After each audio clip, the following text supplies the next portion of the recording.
So welcome to our Perspectives on Esports panel. My name is Sarah, and I'll be your moderator this evening. Woo! I am Couldn't tell. a researcher for government communication, but I teach esports over at UAlbany. And if anyone needs a good 100 level class next semester, come hang out with me. But I would love to have our wonderful panel members introduce themselves so that you guys know whom is going to be giving you some of their perspectives on esports.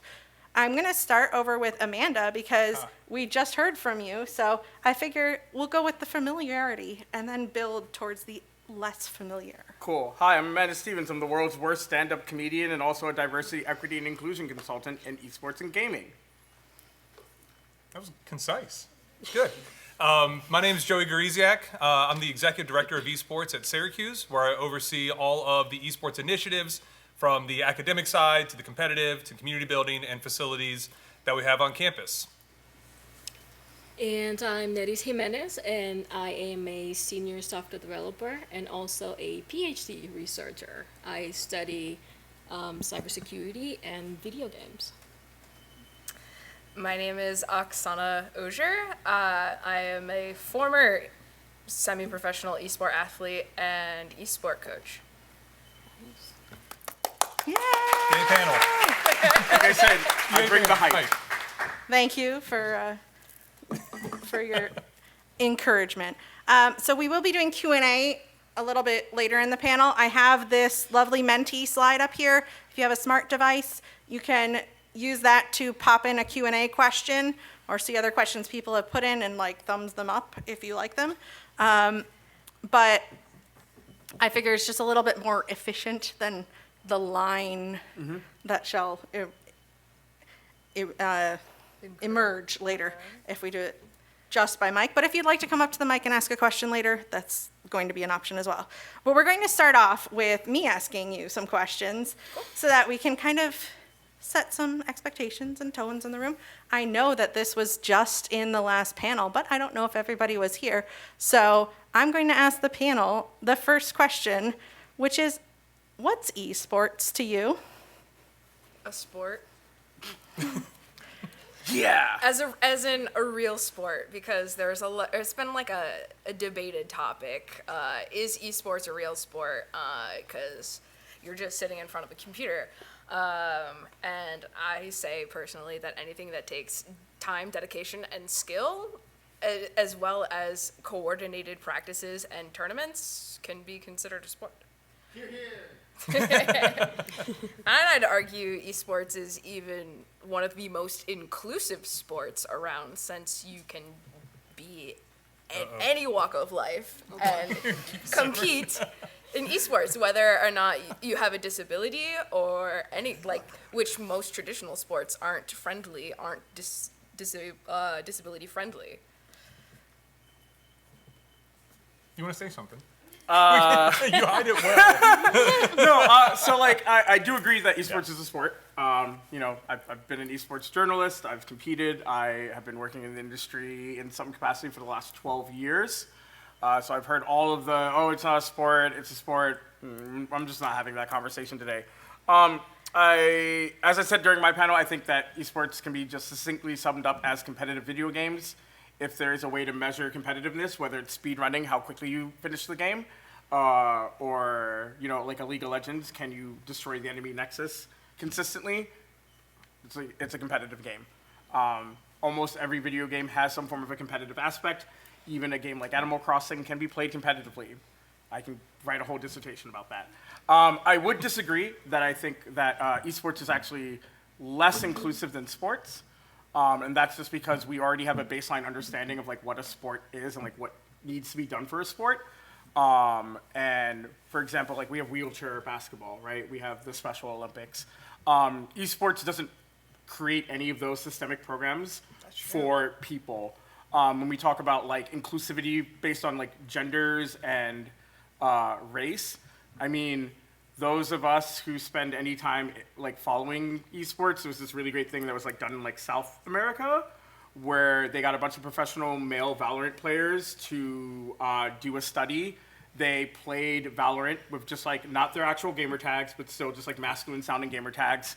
Had the similar experience that they always had playing in their high elo. They then played with femme gamer tags and with a voice changer. One of the pros said that after 2 hours that he didn't want to play video games anymore. Just like straight up, was just like, because like we hear the thing of like, oh, like some of us older people, we've heard the excuse, oh, well, you could have never survived an Xbox COD lobby. And it's like, okay, so here's a guy who professionally plays Valorant for 12 hours a day. After 2 hours of playing as a woman, was like, I am done. Yeah. So like maybe the old COD lobby descriptor doesn't work. Women's sports, while not as appreciated as men's sports, also again has actual real infrastructure. We're not arguing the point of whether or not there should be women's volleyball. We just accept that women's volleyball exists. If we do a women's CSGO tournament, that people are going to go, well then why don't they just compete in a CSGO tournament? So like when we say that like esports is more inclusive than sports, I just think that like factually that's just not true at all.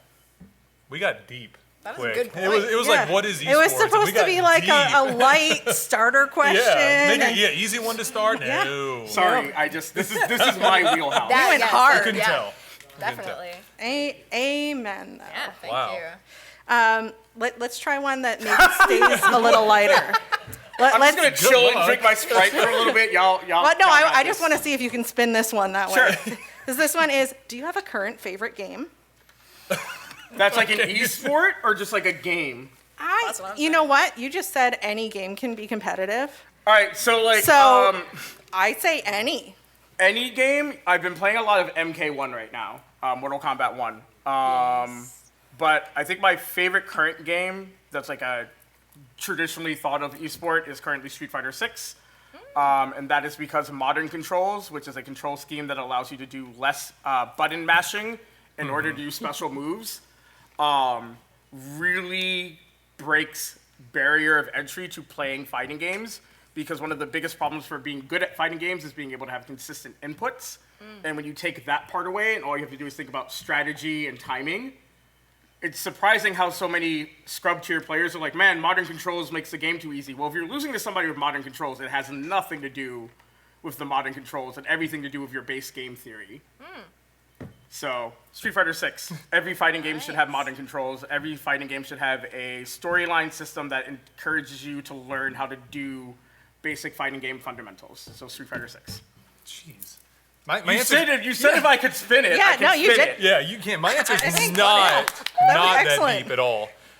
Favorite current game? I mean, I just moved to Syracuse. I will also say a favorite does not have to be the favorite. Oh, the favorite game of all time is Final Fantasy Tactics. That's like not a favorite is good enough. And you know what? Just Okay. to set the bar a No, little not lower, Advanced, it's Tactics. I'll Advanced tell is you. garbage. I'll tell you just to set the bar a little lower. I am really into Cozy Grove right now, and that is my jam. That sounds cute. It is amazing. It's like, what if Animal Crossing, but existentialism Oh. and like trauma. Just Okay, sad I ghost retract my fears. statement. Wow. What is your favorite game right now? I don't know if it's a favorite, but I've been playing a lot of Baldur's Gate 3, obviously, because everyone I feel like has everyone's them. playing that.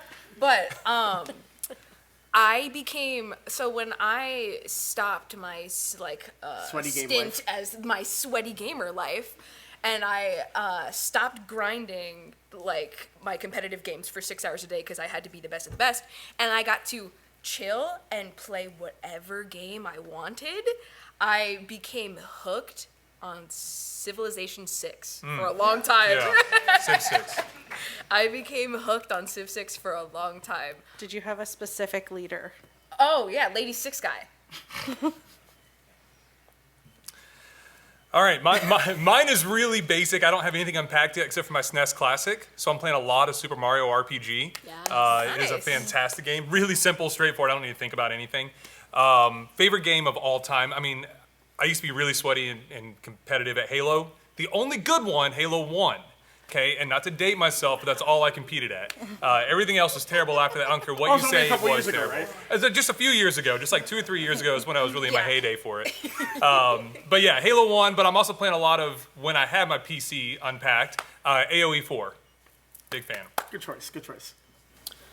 For me, anything Mario, really, it's a good game. I love to de-stress more than be competitive. I know this is kind of like a kind of contradictory. That's just me. Yeah, kind of contradictory. Yo, look, my to favorite game right now is the esports. game with the rubber ducks, and you just watch them in the pools, and then you Really? get more rubber ducks.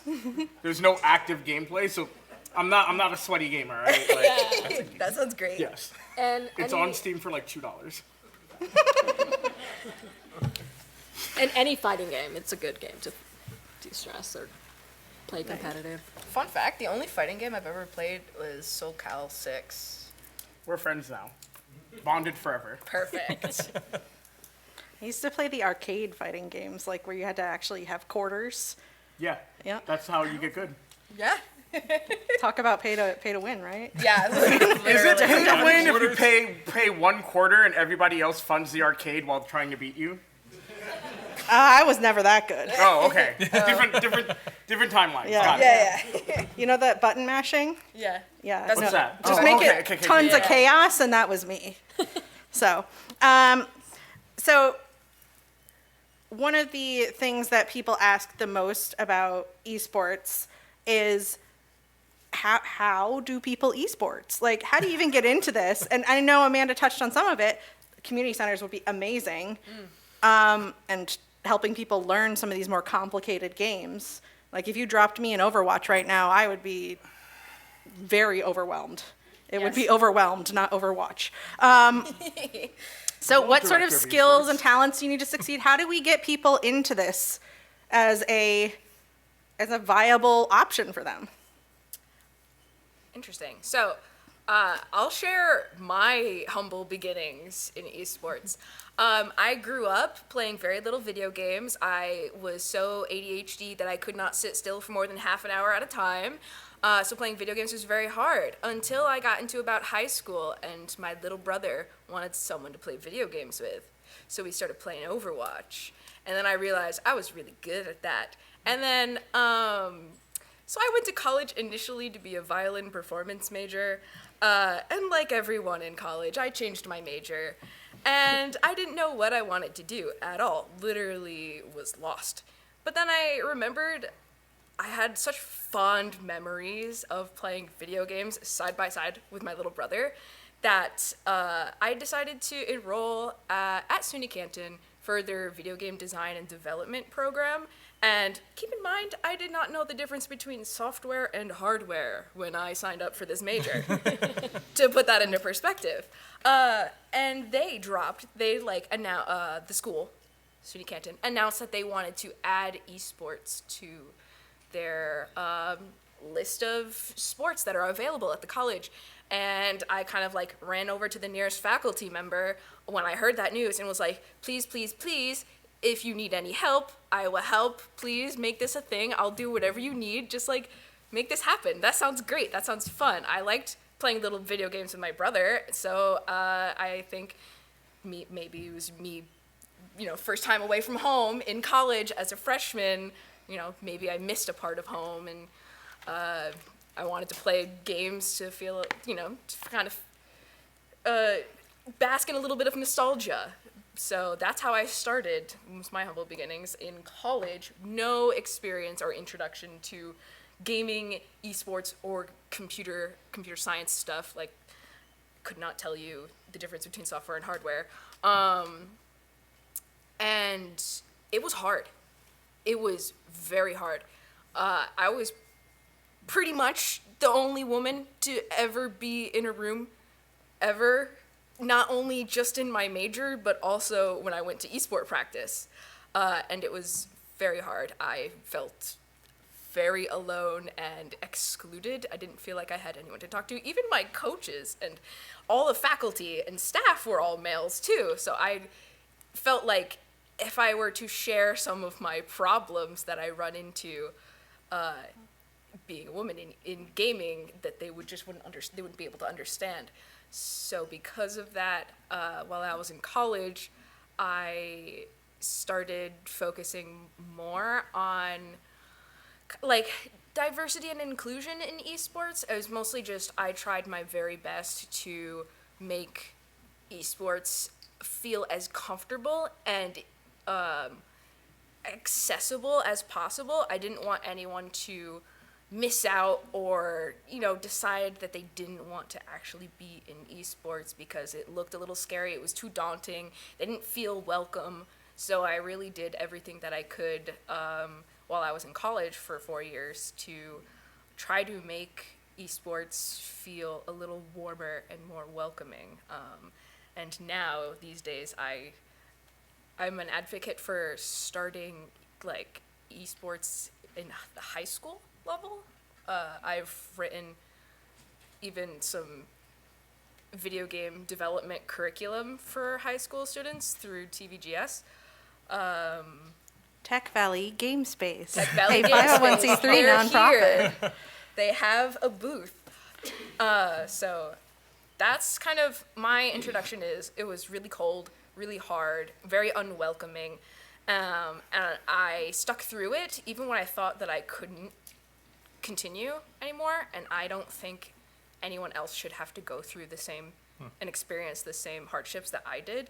And I want to see eSport kind of change for the better. And I think that including interested individuals and students at an earlier age, teaching or trying to unlearn a lot of the toxic behavior we learn being anonymous online in your room for 8 hours a day playing Call of Duty or whatever, trying to unlearn those behaviors because it's not solo anymore. When you're in esports, it's a sport. And more often than not, you have teammates. Unless you're playing a fighting game, then it's just you versus the other person. Sometimes. Sometimes. There are some multiplayer fighting games. But esports changes everything that we knew about video games growing up. The behavior is different. It is a sport now, so you are expected to act a certain way. You are representing the school. You're representing an organization, so you have to act that way. So a lot of there's no more anonymity? Anonymity, thank you. There's no more anonymity because you can actually put a face to a name, a face to a gamer tag. And I think that kind of starting in high school, maybe even sooner, to try to unlearn those learned behaviors that most of us, if not all of us, had when we were kids is a good start. I would, thank you, by the way, for that. Oh, that's right. Sorry. I would really love to know, as you're working on this program at Syracuse, your thoughts on that, because starting in high schools would obviously give people more time, but you're probably going to be dealing with some people that didn't have that. And Well, what are you aiming for? What are you doing? I'm not going to recruit anybody who hasn't played before college.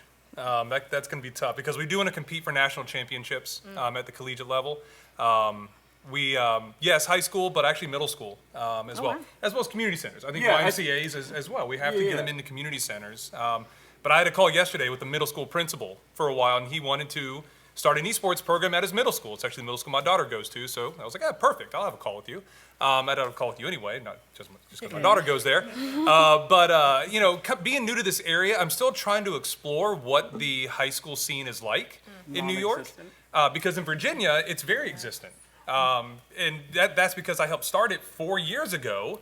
And the VHSL, Virginia High School League, which sponsors football, baseball, basketball, debate, cheerleading, all activities in the state of Virginia for public high schools and for some reason one private school. They've been in esports for a while because they were exploring that option.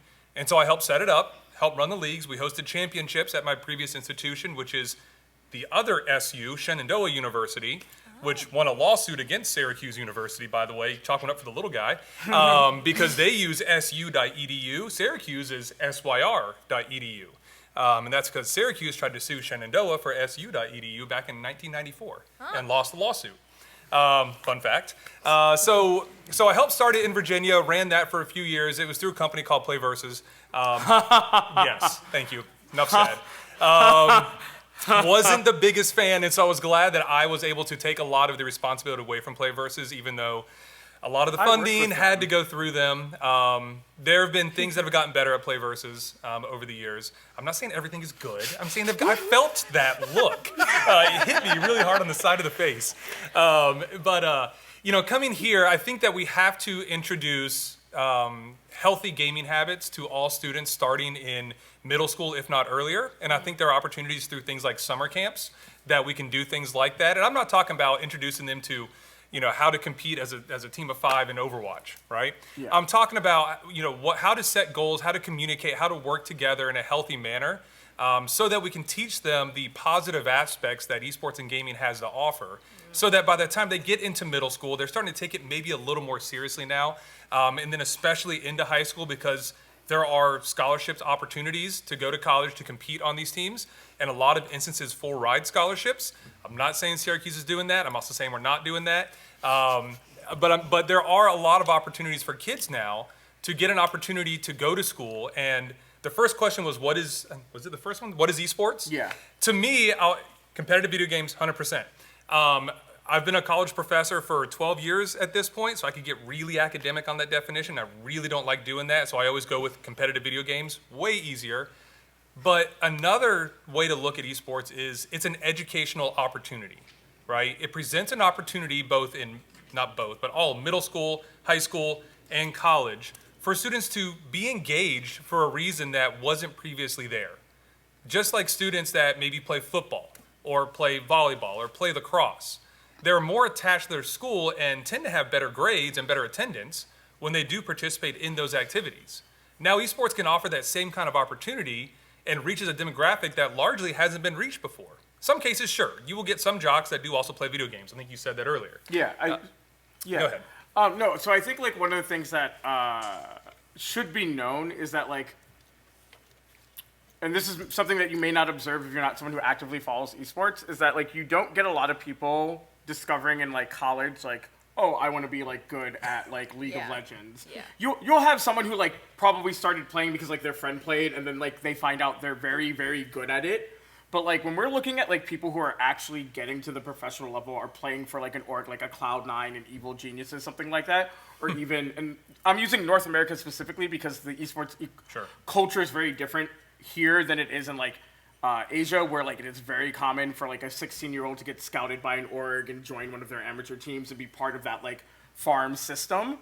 Because esports in Asia is very much the way that we have baseball and basketball here, where they have farm teams, where they pull talent and shift talent backwards and forwards and backwards. You're talking about Blabber is one of the best junglers that North America has ever seen in League of Legends. He joined Cloud9 at the minimum age requirement of 17, right? There are kids who are playing these games at very high levels. Very young. And very young. And there have been plenty of cases in League of Legends where these kids are just different for that birthday.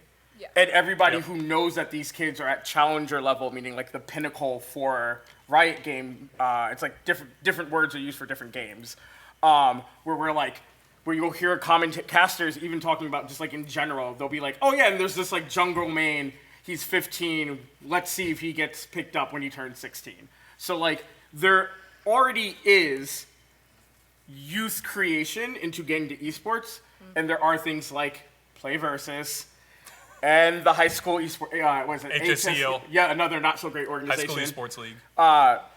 You're going to hear from me and my colleague here that a lot of the organized high school level esports programs are not great. There's room for improvement. There's room for improvement. Say that. But that doesn't mean that there aren't kids cultivating their skills in high school. It's just not in the same formalized way that you think of when you think of a LeBron James, right? They're not getting a lot of their cultivation in a program. They're getting it through just root playing. And then people going, dang, that kid's good. Yeah, I can scout leaderboards pretty easily. Yeah. Yeah.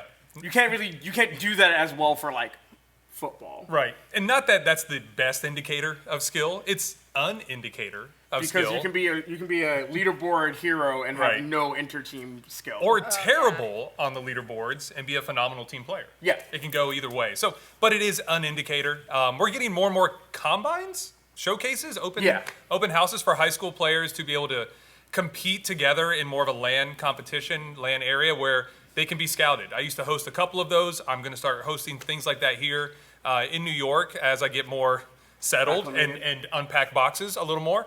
But there's a lot of room for growth for us to introduce esports and gaming at an earlier level to make it more accessible for everybody to have that same opportunity as much as we possibly can. But we got a lot of work to get there. We got a long way to get there. I think we can, but we got a long way to go. So it sounds like things are changing. Yeah. And it is obviously a moving field. One of the things that I think Oksana touched on a little bit, and I think other people touched on it a little bit earlier too, was that esports isn't just teaching how to play video games, right? It's not just teaching young people, oh, this is how you hold your controller, and this is the best person for you to play. One of the things that people are learning is how to interact in online environments, and I wanted to ask a question specifically to Nerys about some of her expertise, which is the security of online accounts, and how are game developers, publishers enhancing that security, because these accounts end up staying with these children as they become sometimes professional esports athletes.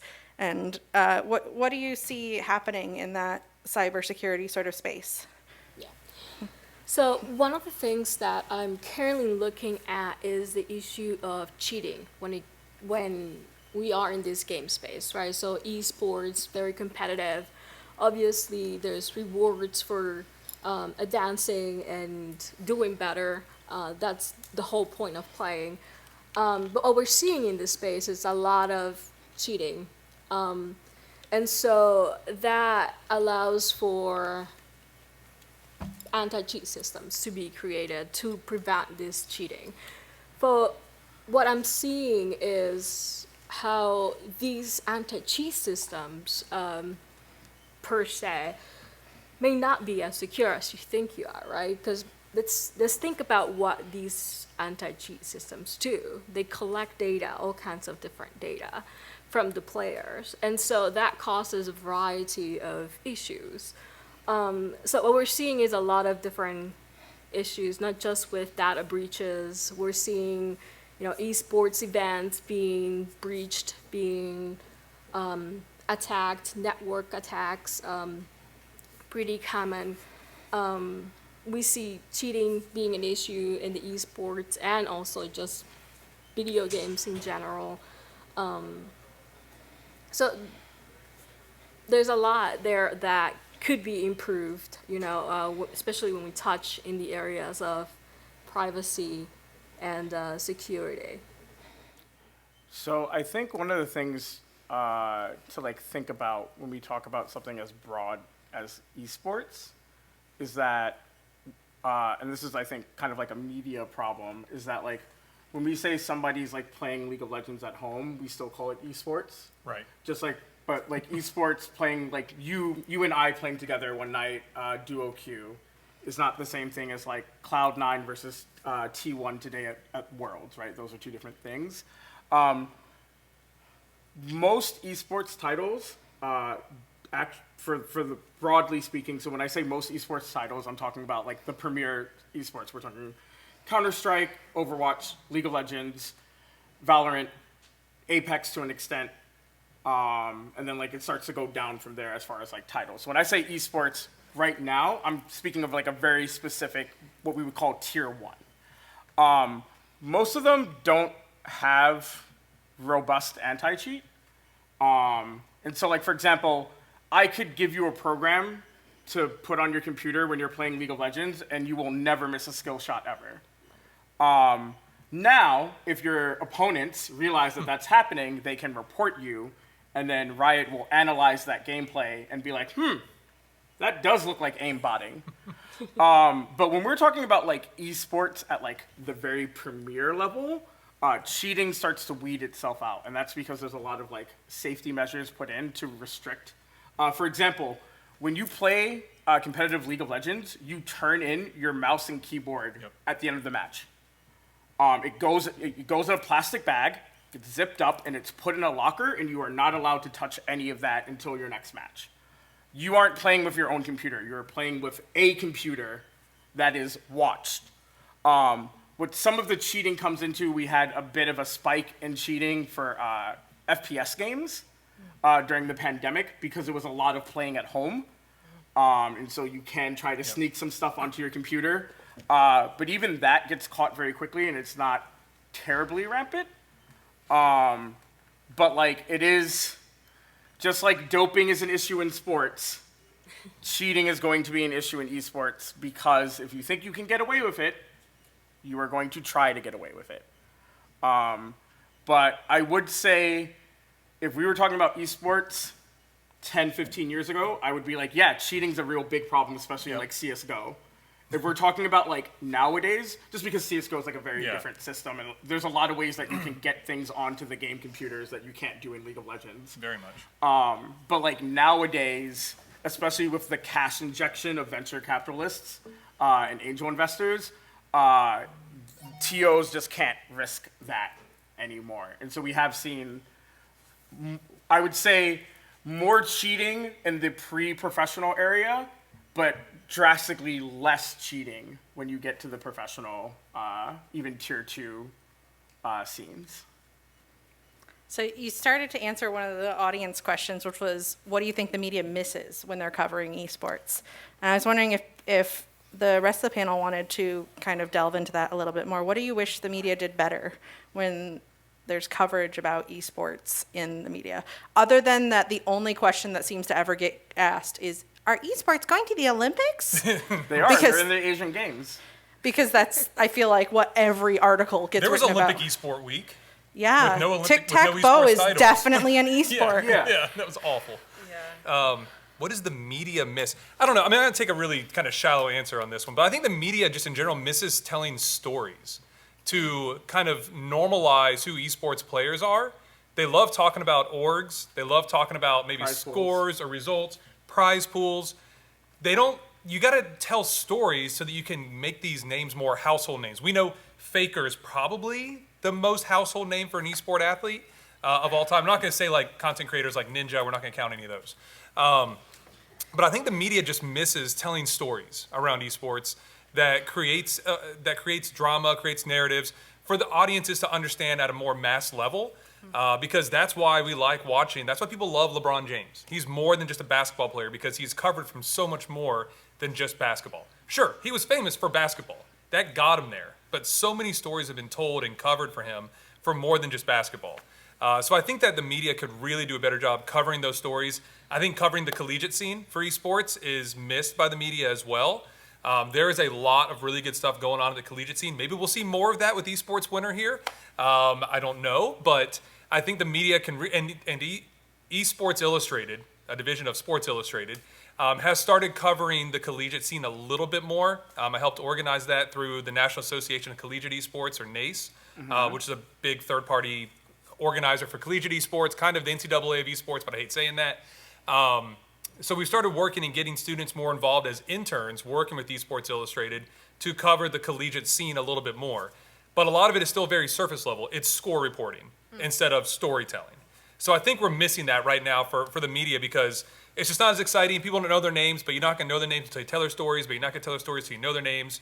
So it's hard to break in that cycle to get people to understand it. No, I agree with that. Everything felt very not personal, from personal experience, being an esport athlete myself. Yeah, everything was just about the game, and just about what tournaments you go to, your win-loss records, anything. Have you won cash prizes in different tournaments? Is esports viable, and da-da-da. Can you... What another conversation is, like, I know collegiate, like, football players can't actually, or, like, not just football, but, like, sports, traditional sports aren't allowed to earn prize money while they're They kind of can with name, image, and likeness now, but not prize money. yeah. And that's but just because that's something of, that that's because of the like 2K. That's and, Ed O'Bannon. Yeah. Ed O'Bannon, NCAA. Yeah. Yep. But it's a little different Yep. when it comes to esports.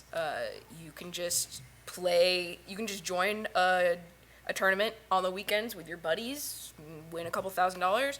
Your college can't touch that. They can't take Depends that on from you. Depends on what contract. It does. Yeah. Yeah. I mean, if you're signing contracts, yeah. But I think some of this loops back into like what I was saying about like there's a broad difference between like how we use the word esports and like what is esports covered. So like coming from the perspective of someone who's like covered esports for a very long time, has like worked with like ESPN and USA Today, and friend launched Esports Illustrated, is that yes, there was storytelling. Like ESPN Esports did full features on players that you would expect to see on a LeBron James. We used to have our own version. We used to have a lot of different things. The problem is that like profitability becomes an issue. So like for example, Esports Illustrated started treating esports the same way they treated every other sport, covering both match results, tournament profiles, and big feature pieces on premier players. And then ESPN went, we're not making a ton of money off of the esports edition. So then they started covering general video game news, right? Because like you got to get those SEO clicks. Yeah. And so like when we talk about esports and we talk about like covering like players and telling features, sure you're gonna have like Sports Illustrated's division because they don't care about how much money it does because they have all the money. Right. Like they're not Disney. So they have a little less worry about ROI, return of investment.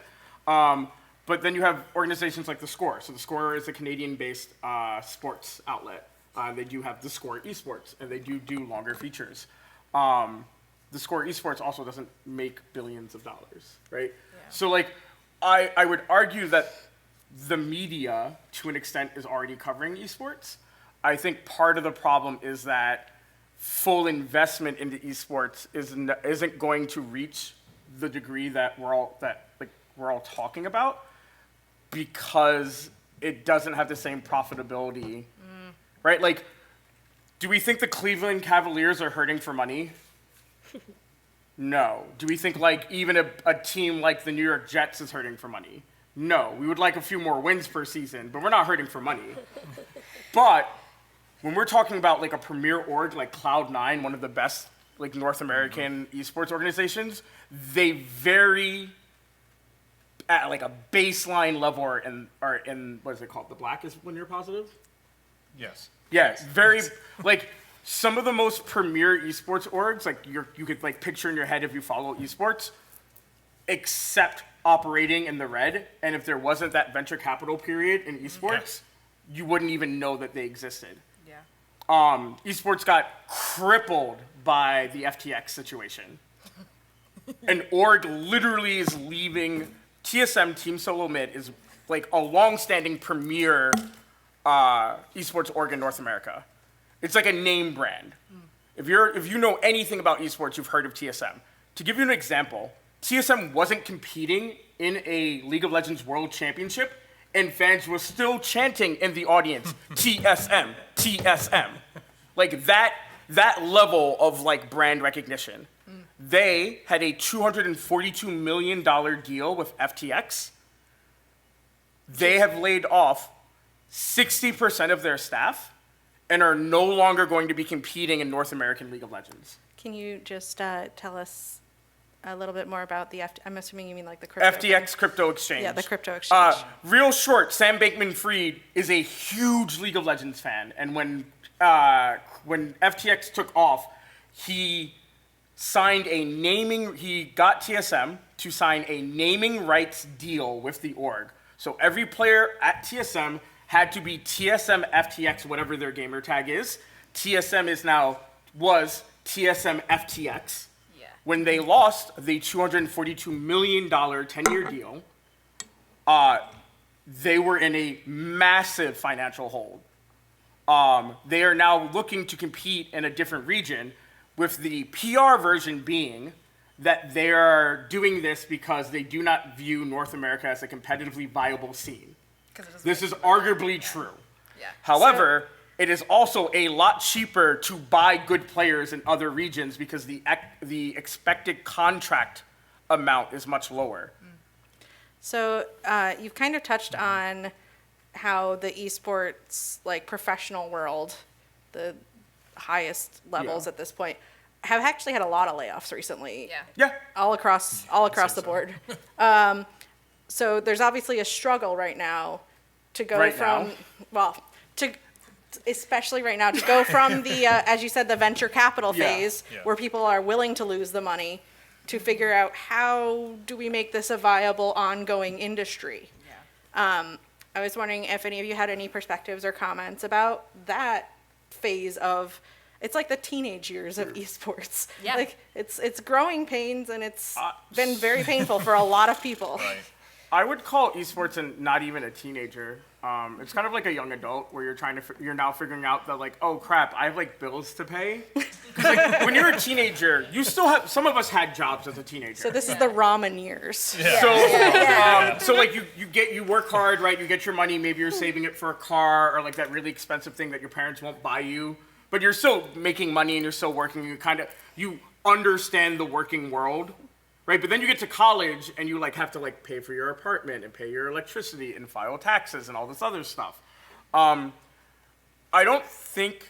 I think the biggest problem for esports is we had this like real big boom in like 2010 to 2016, where we were getting all we were in the post MLG era, which is where everybody went, oh, what's this esports thing? Wow, people are actually watching this. This is kind of cool. And like we hit this peak in 2016 where ESPN broadcasted Hearthstone and Evo, the biggest Hearthstone, the card game, and Evo, the biggest fighting game tournament in the world. And people were like, oh, wow, is esports the real deal? And at the same time, we sold out the Staples Center for League of Legends. And so people were going, maybe this is a flash in the pan. And then we had another world championship where we sold out Wimbledon. And people went, oh, this is kind of real. And at the same time, Dota is progressively adding more and more zeros to the end of the prize pool for the International. Yep. And so people are going, yo, there's all this money in esports. People are watching these tournaments almost to the, like, I think there was one year we, like, didn't beat the NBA Finals, but people were, like, going, wow, people are watching percentage-wise the comparable. same amount. Like, if we're looking at, like, how many people watch the NBA Finals because of how many people like basketball and how many people watch League of Legends World Championship based on the player base, they're like, oh, wow, these are, like, comparable numbers. And so then all of a sudden, all this money I was got just bringing dumped. up, in case people aren't familiar with how much has been awarded in esports prize money. No, well, so some of these are not fair because like these are grand total across those careers. are grand totals across like the lifetime. So of I would go to esports. tournaments. This is actually better. Yeah, the statistic. tournaments one Tournament. shows me. Oh my god. Skip the ad. Perfect. Yeah, I know. I'm Skip like, the ad. this is what happens International. when you do a live. International. The total prize pool was $40 million. Yeah, Dota's big money in And esports. Dota is probably the only esport that has Oh my it right. gosh, so many ads. Because Dota does something called the Codex, which is a thing that fans can buy, Yep. and that directly translates to the prize pool. It's crowdsourcing. I believe the prize pool is like 70% crowdsourced, something Yeah, like absolutely. that. Yeah. And so that's why it is a lower investment cost for orgs to be a part of Dota. League of Legends, the world's prize pool is like less than $10 million. 2018 says 6.4 million right now. Wow. So I don't know what this year's is. yeah. but- So like the point I'm trying to get at is that like from 2010 to about 2018, you could really buy the hype that esports was going to compete with sports as far as like a viable thing. We're gonna have the Coca-Cola analyst desk. Brought to you also by Mercedes, right? And we are seeing some of those partnerships still in esports. Sure. The problem is that all of this money isn't translating to the orgs. So at the end of the day, whatever amount of money that a franchise org spent to be part of the NFL or something, that return was taken care of decades ago. We are having teams spend $60 million to be part of the Overwatch League and not seeing $60 million in revenue.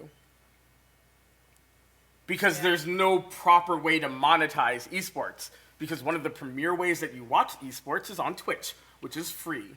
And Twitch advertising, while big, is not NBA big, right? Nobody's chomping at the bits to have a ad played during LCS. Nobody's chomping at the bits to have an ad played during like a CS:GO tournament. But you want your new movie to be poppin'. You're gonna try to make sure it's being played during Monday Night Football, and you're gonna spend money to make sure that happens. The only reason a movie ad gets shown during an esports event is because they pay Twitch money. Yeah. And Twitch is airing that ad, not Riot Games. And so even though we are seeing this like level of professionalism, these brand deals, they're not translating into the same money. And how do you fix that? I'm not that smart. If we were, we wouldn't be up here. Yeah. You'd be in an office making a lot more money right now. Yeah, but like, so like to answer that question, like how do you fix it? Everybody's doing the smart thing. These orgs are pulling in people from traditional sports, from the NBA, from the NFL. Sports teams tried to make it work. Golden Guardians tried to make it work. They're doing a lot better. Right. But like the Houston Rockets had a team for a year and then ditched it.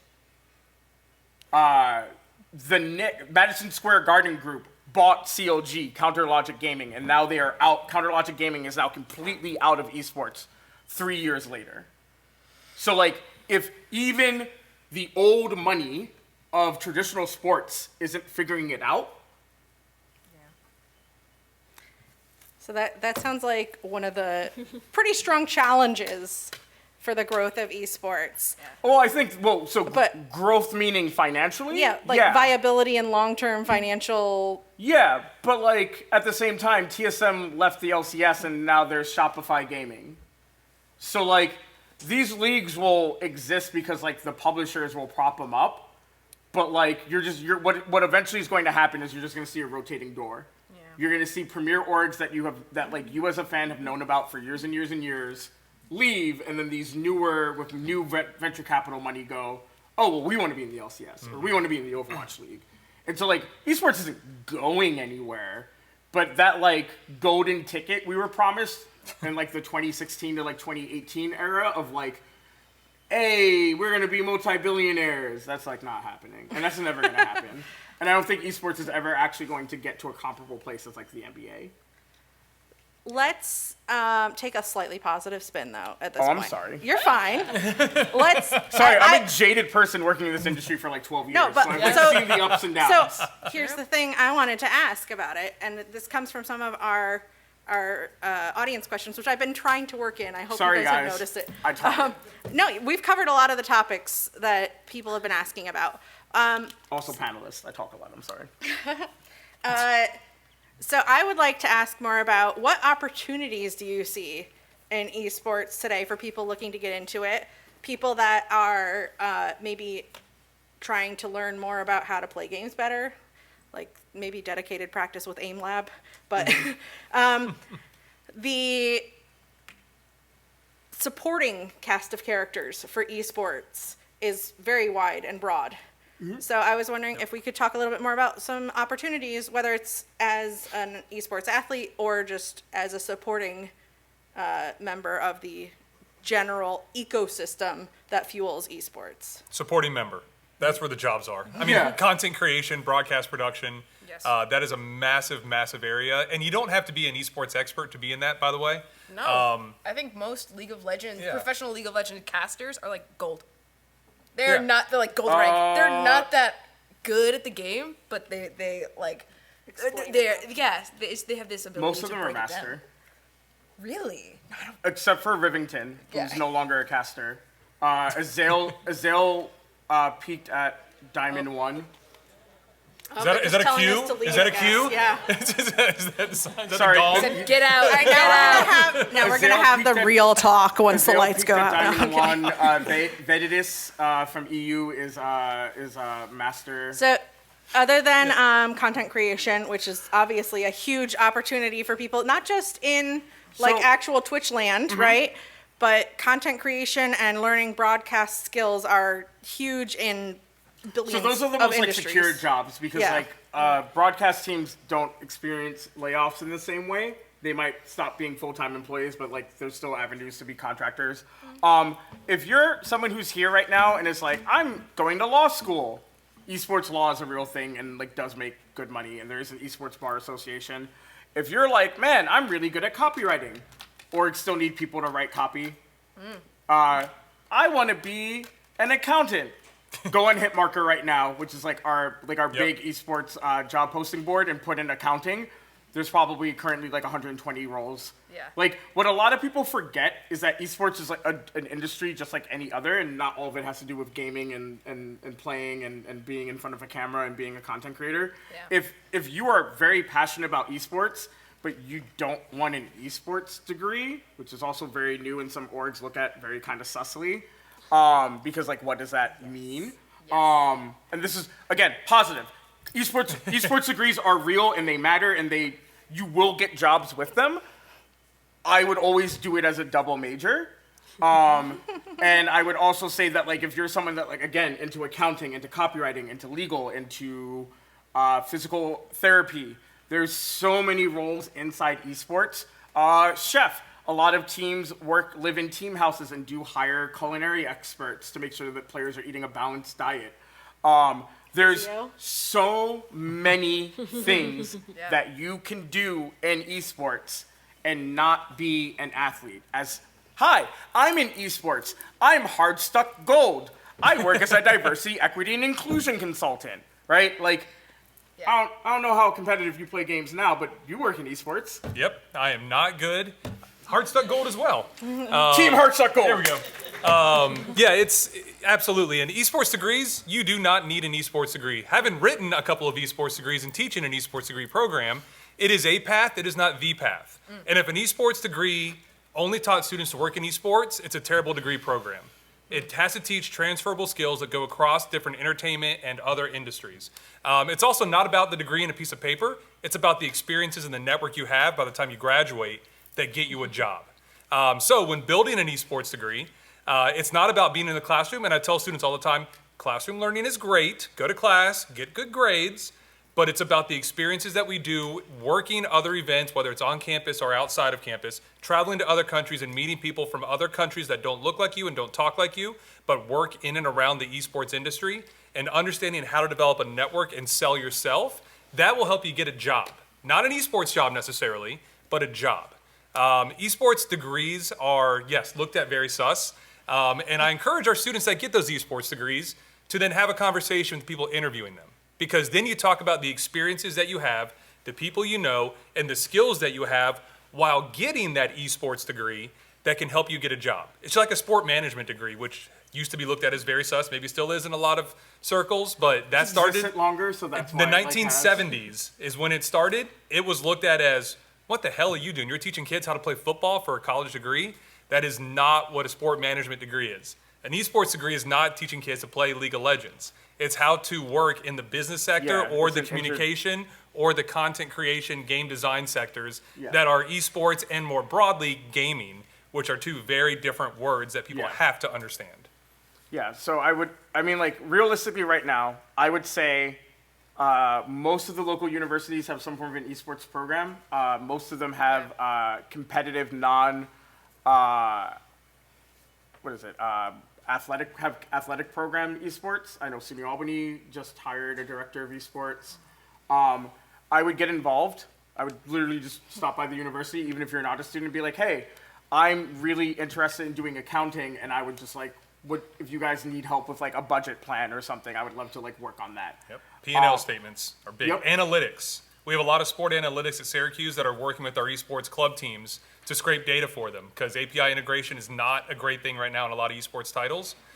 So just scraping data, collecting data, especially for our COD team, has been something our sport analytics students are working on right now for projects. Yeah, and so you do stuff like that, and you start building a resume. And my side hustle idea for all of you is that if it's not if you're just doing a bunch of these internships, instead of putting like Syracuse internship, SUNY Albany internship, it's like $150, make an LLC, and say that that's your business, that is what you do professionally, and then list all of these people as your clients.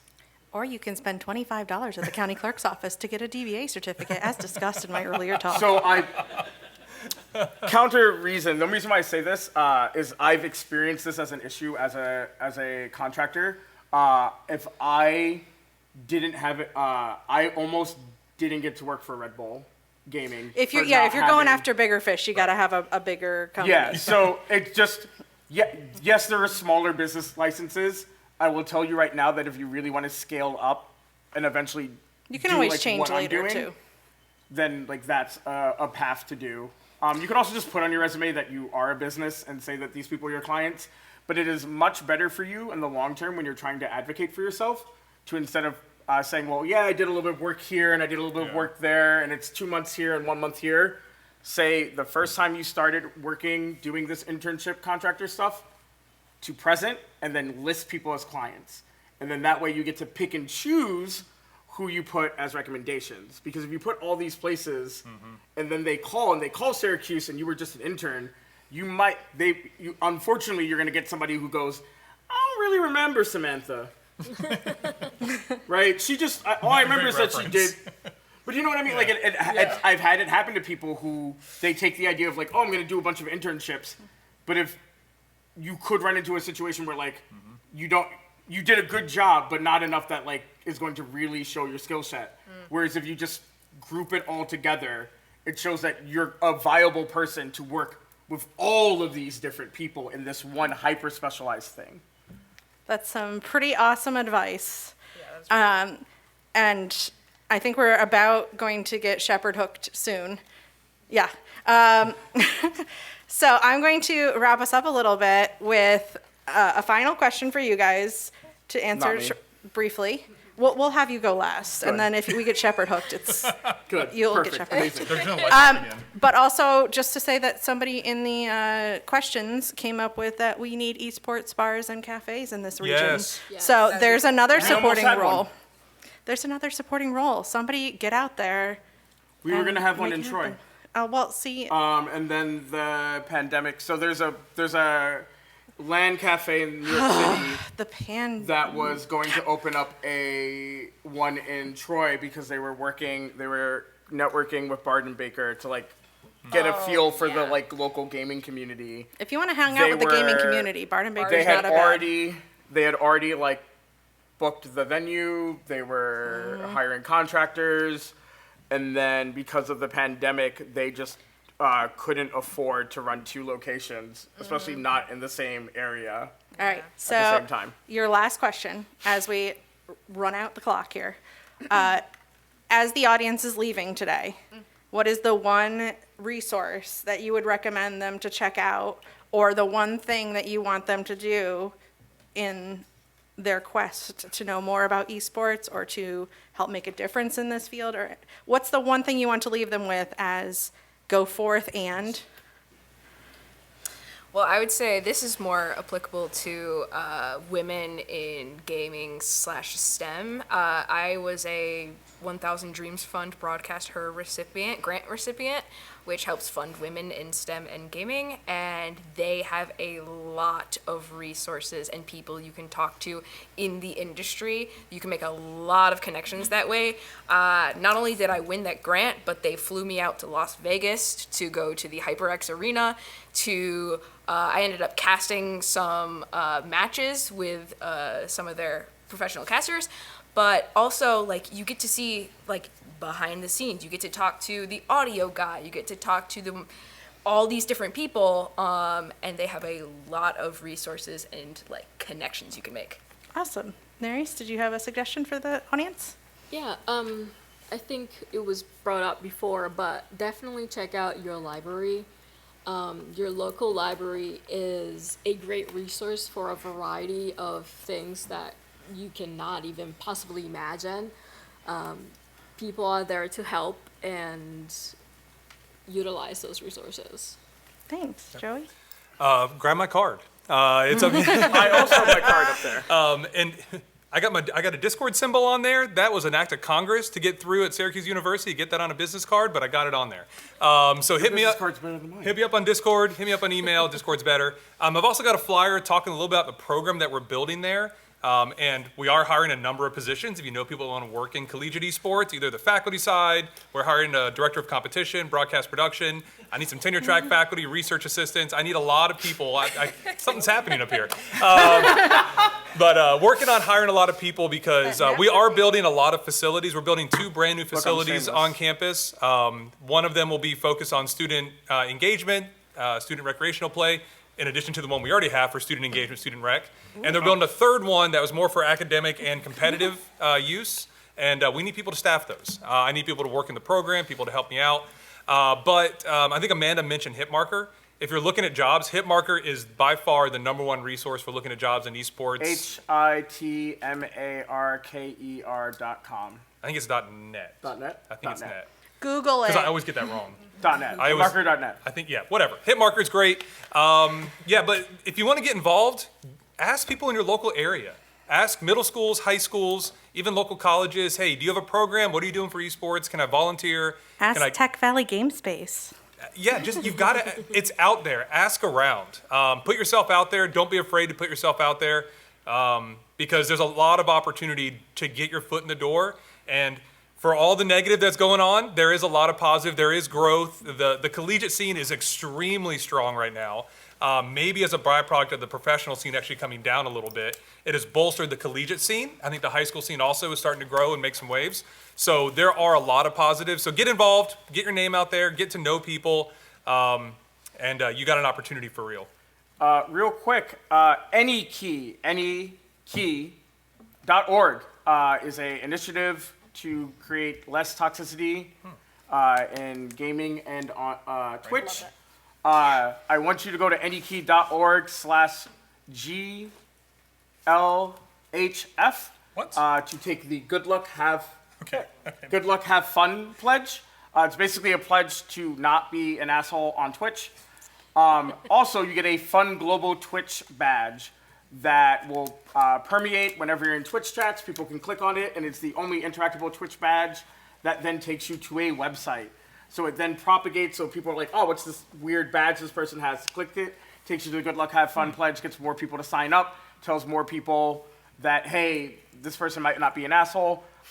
Granted, there are people that just sign up because we table at a bunch of conventions, but NEK also puts out white papers on diversity and inclusion initiatives in esports.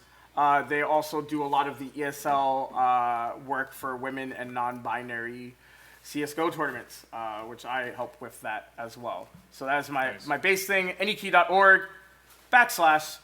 /.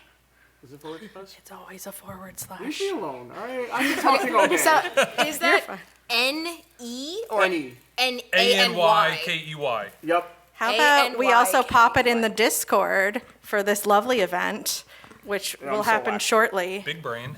Yeah. And people can click No it brain, there. no brain, only vibes. Thank you to our amazing panel. I'm sorry if we didn't get to your questions, but maybe they'll be willing to answer at the after party.